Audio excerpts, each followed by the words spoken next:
Clay tim này gần pral ti mi sẽ sim ngà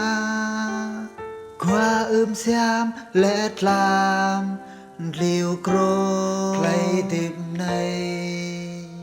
thơ màu màu Giêsu chính ai mà tôm lắm lăn là màu màu Clay mà tôm lắm lăn là gần lũ nằm nhai thơ tha trái bưởi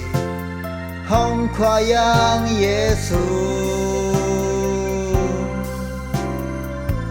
Việt thế ra này ơi ông thầy hơi giờ chỉ ai tia xem lấy cờ nhu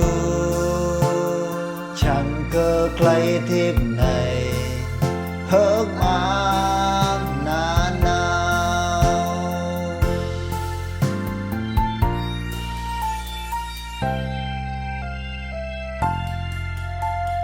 Dua khắp đây Giêsu ria ti lăn la tu ra nắp ti cầu bi ca Dua chẳng lại rơi chi trang núi sông nồng yang Giêsu giờ chính clay khám màu nắng đêm cả clay khám yuam han cờ màu oanh ồ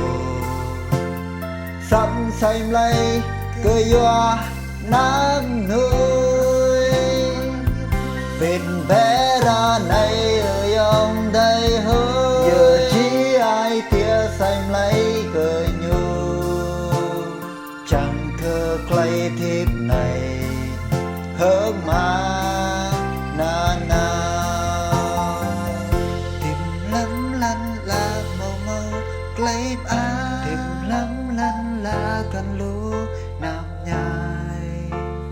từ ta đây bưởi hong khoa yang Giêsu